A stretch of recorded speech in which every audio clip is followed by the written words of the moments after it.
Hi guys, welcome to my channel. In today's session we are going to cover what are task tree and how we can manage task flows, and also we'll understand what are different mechanisms of scheduling tasks, and we will also be covering what are task DAG task flows. So we'll be covering each topic in depth and also with an example, so stay tuned. So guys, with that, let's go to a Word document and see what is a task. So basically, task is an object in Snowflake which allows us to automate a process and also provides a flow of steps or processes to complete an objective. So that's it about the task. So by name itself and by the description itself, it says that it is a sort of steps or process which allows a particular objective to get completed. Okay, so that means if I scroll down and I will show you in this graph, this is my task tree. Okay, and these are certain tasks, and in order to achieve a particular objective it has to complete all these tasks in a given particular order, that is in one direction. It should go in this direction, that is from top to the bottom. Okay, that's why it is follows a DAG approach, that is directed acyclic graph approach. So what does this mean is, this is my task tree which has a root task available, and I can say that once a root task is completed, please trigger task B and task C. So once task B and task C is completed, I will make sure that my task D is triggered. Okay, and I will keep a logic saying that run task D only if task B and task C both are completed. So this model, we call it as like DAG approach. Before this, Snowflake was not having a DAG approach, they were following a B tree approach. Okay, but now we have the concept of DAG which the Snowflake uses in the task tree. Okay, and also we have one limitation like in task tree, in fact like couple of limitations. So once when we create a task, in Snowflake, so by default it is suspended state. Okay, in a suspended state, so we need to activate that or we need to enable that. Second is, you can say, maximum child or task that we can add under a root task is around 1000, and that includes the root task. Okay, so we cannot add more than 1000 childs or 1000 processes under a particular root task. Okay, so that means my master will be 1 and my child will be like around 999 childs. Okay, so that's all about some basic information about the task and the task flows. Okay, now let's go to our PPT and see. So task tree we have seen, task flow we have seen. Now we are going for a different schedule mechanism. So in order to understand schedule mechanism, we will begin with interval based schedule and then we'll go for a cron based schedule. So now let's quickly switch on to our snow site. So this is our snow site, and here you see I have one table. Let me query this table. So this is my table. So I think we have already seen this table in my old project executions for DataBricks or ADF, I guess. So I think we are familiar with this particular table. Okay, what I will do, I will be creating 5 more tables. It's just a copy of this particular table, and I will be just copying the schema out of it. Okay, let me just run it and make sure that particular tables are created.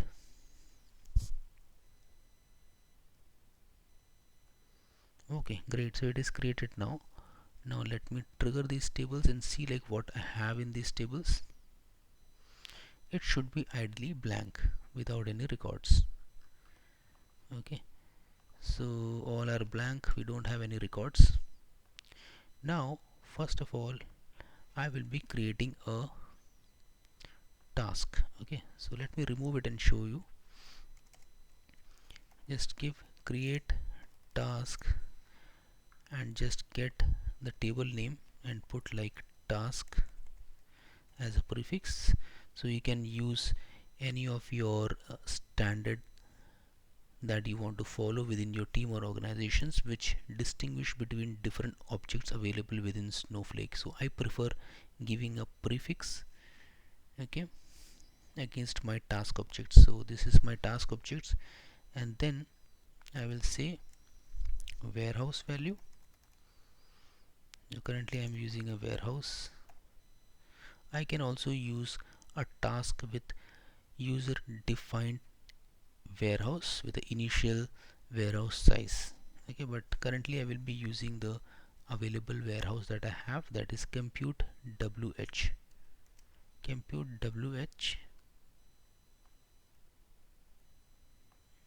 Give this name as warehouse, and schedule I will be putting equals to 1 minute. Okay, now you see this is the integer value that we are going to use, and this is going to be minutes. And then we are going to use an as, and then give the statement insert into this table, okay, from our main table. Okay, so this is what I am trying to give as a syntax here, and just try to close this, and let's run this. It is completed. Now let's go ahead and check show tasks. If I run it, you will see that I have one task. That is what I have created. If you scroll to the right, you will be saying which database, which schema, owner, and if you want to put any comment while creating, you can put that. What is the compute, what is the schedule time, producer, and if it is, and as I said, it's like in suspended state, and this is the definition. So all the details will be available in this syntax. If you have multiple tasks, if you want to scroll that out, or you want to check out that specific one, you can just put like and just give the command and look out for your task name like this. So this mechanism will help you to like look out for that specific tasks that you are currently doing a research on. Okay, so that's it. And this specific task that we have created is called a interval based schedule. Okay, this value 1 minute, you have to be careful. We cannot put hour, we cannot put minute, seconds. Okay, so if I put hour, it will not allow it to run. So let me put create or replace task and try to run it. So it will not allow. Okay, it will only allow minutes. So let me put second also to show you guys. Seconds, run it, it will not allow. Okay, now let's go and put the minutes back, schedule it, run it. And as I said, initially this will be in a deactivated state. You need to activate this. So for that, simple alter statement will work. Alter tasks, and just give the task name and say resume. Okay, so that's it. So we can trigger that. So so let's suppose I'm activating this. Let me activate this. This is activated. Now let's go to the details of the task and see what we have. Scroll to the right and see it is started. Now it is running. Within 1 minute it will load the data from the processes that we have defined within the task. So that was all about your scheduled interval based executions. Okay, so that's about this. And then now we will see what is cron-based scheduling. Okay, we will see that in a while, but before that, what we will do, we will simply just run this and check whether we got the data pushed in or not yet. So in order to check the status, what you can do is, there is a table and function that you can use. Select star from table bracket open information schema information schema dot task history, bracket open, bracket closed, and then run this. So once you run this, you will see you have some processes failed and some passed. Okay, so why that is happening is because you have some old task. I think this is some old task that is created.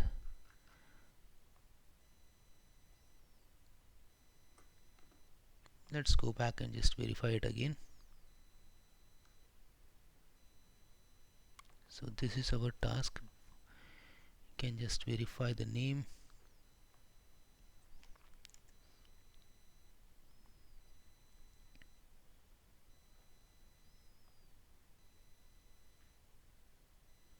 Just try to do an order by. Let's see. Order by scheduled time. Let's run it.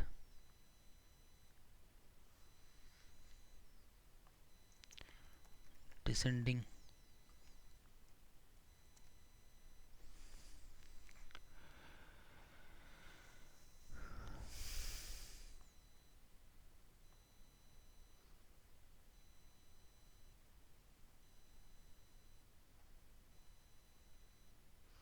Okay, this looks like it is succeeded. Okay, 2 times it succeeded and 1 is scheduled. Let's check if we have the data in this table or not. Yeah, we got the data and it is 2 times loaded. That is, first batch loaded 4 records and second batch loaded 4 records, so total 8 records. So we were seeing the right thing. Okay, if you scroll there, so I got confused with respect to the time zone, okay, on my system versus what it's shown there. Okay, but it was fine. So you can see 2 times it got succeeded. Okay, 2 times it was succeeded and 1 time it is scheduled for the next time, because we have scheduled it with 1 minute. So it is loaded. So this was the first approach of scheduling. Okay, and if you see, this part is done. Task tree and task flow is done. Now we are going to cover cron schedule. Okay, so now in cron schedule, what I will do, simply I will copy this. First of all, let me suspend this or pause this particular task. Okay, let's go and verify it. It is paused. Go to the right and see this is suspended. Okay, now go back. Now go here and put as using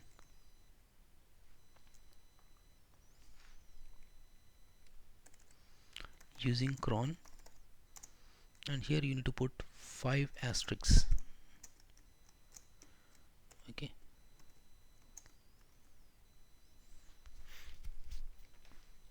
so now what is the definition of this 5 asterisks we need to understand, and based on that we need to pass the values. So if you go to the Snowflake documentation, it will show you like how to leverage this particular scheduling. Okay, it's a simple one. Okay, and self-explanatory too. And here you can see in this example what they have done is they are giving you all the details. So let's suppose if you are giving all the 5 asterisks and you are saying the time zone as UTC. Okay, so if you are saying the time zone as UTC,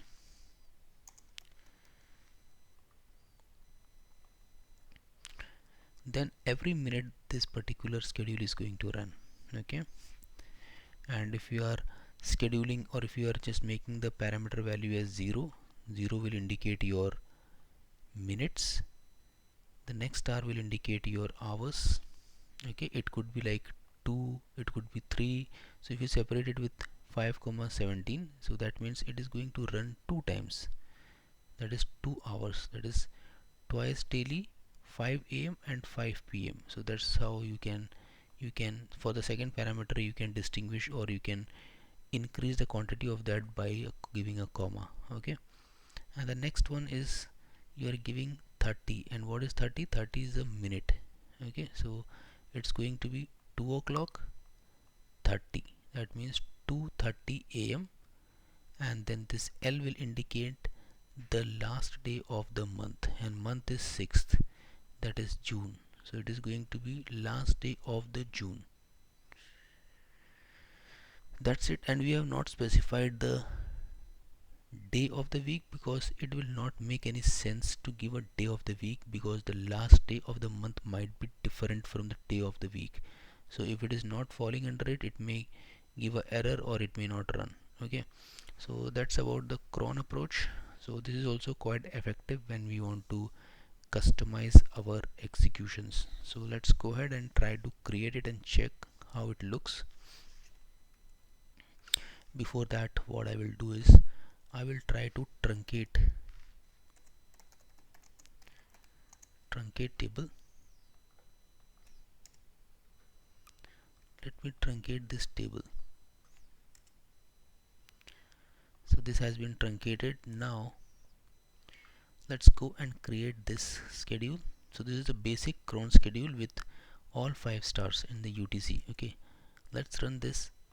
Go back, enable this by saying resume, run this. This is activated. Go back, let's see the definition of this.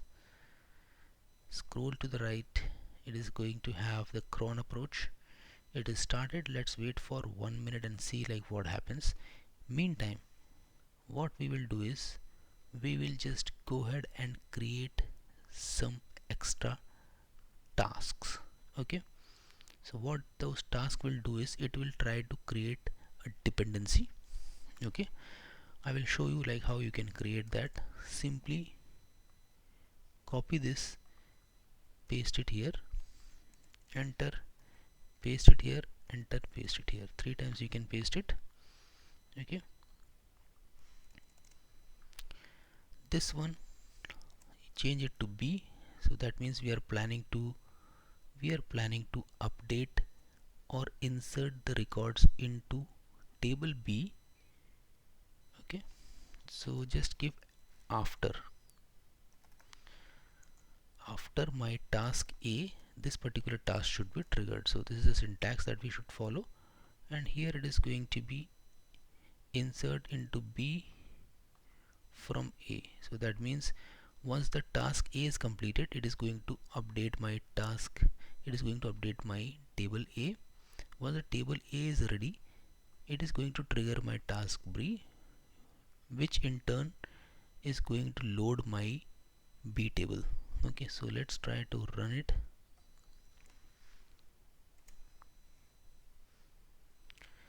Okay, yeah, one more important thing. So before I create any child task, I need to make sure that parent task is suspended. So before I suspend, let's go and verify our table has the data or not. Let's paste it here and see the A table which we have executed using cron approach. See, it got inserted, the data is present now, so our cron approach also is working. So that's it. Now I will go ahead and I will suspend this. Let me suspend this. Done. Go back, scroll down. I will be now creating my second task, which is going to take, and meantime let me just remove these two are not required. I will update it in a different way. Okay, so let me trigger this one. This is done. Let me copy it again and paste it, and I will try to create the third task, and this task is also dependent on task A. Once the task A is completed, then only trigger this. And here my source is going to be table A and my destination table is going to be C. Okay, I will run it and this is created. That's it. Scroll down, go down, and then I will make sure that I am creating task D, which is going to run, or which is going to load the data into table D from table A. Okay, union all table B. It is going to load data from table A and table B. So for that I need to put task after B comma task after C. So this is what the task D is going to do. I have given the syntax, that's it. Now I will show you the status of all the tasks that we have currently. Okay, let me just copy this, paste it here, just go and paste it here, or just put like show tasks, run it, and you will be able to see 3 tasks created. In fact 4 tasks. First one is the parent one, you see this is the parent one, and the second, third and fourth is the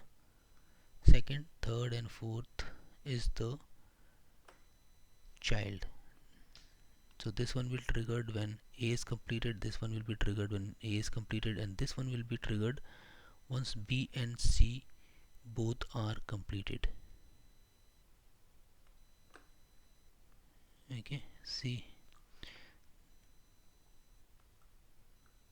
and C is completed. Okay, just click here and see the further details will be shown up here about the description and the text. Okay, so now you will see the descriptions you have seen, but ideally all this will be in suspended state. So we need to make sure that before we enable the parent task, we need to make sure that we are enabling or we are resuming the child task first. Okay, let's see how it works.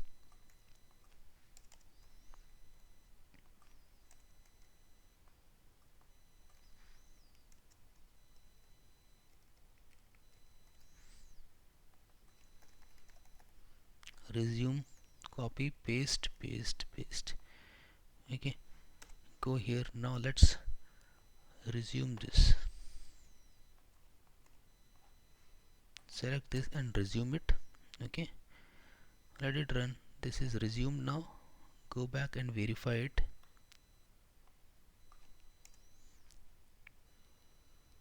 Just scroll to the right and you see this is started. Now we have the parent to be started.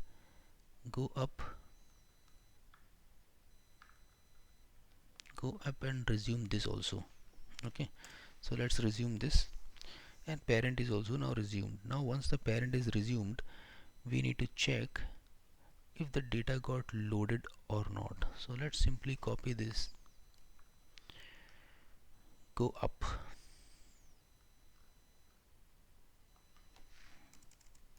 paste it here, and just see whether we got the data in the first table or not, and that will trigger, yeah, it got loaded.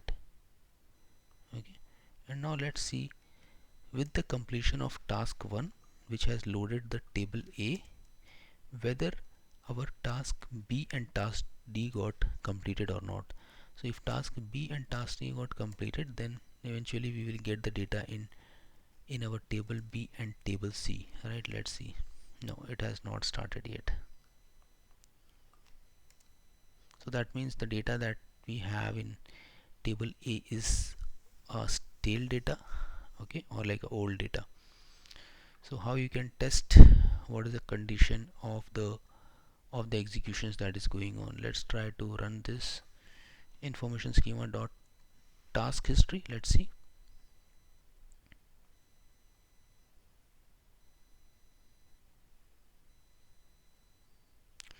It is saying succeeded. Okay, so that means the syntax or the tasks got completed. Let's scroll down and just verify it again. A, we have data. Let's check. Let's run it again. Last time it was 12 records. Let's see how many records. 16 records. So that means it got triggered. Let's see how many records we have in B. B also we have 16 records, so that also got loaded. Let's see in the C record, C table. C also we have around 16 records. Let's check in D. So D table will only be loaded once B and C is completed. That means ideally the task B and C is completed. It will kick off the task D. So eventually task D will load the data into table D. So see this.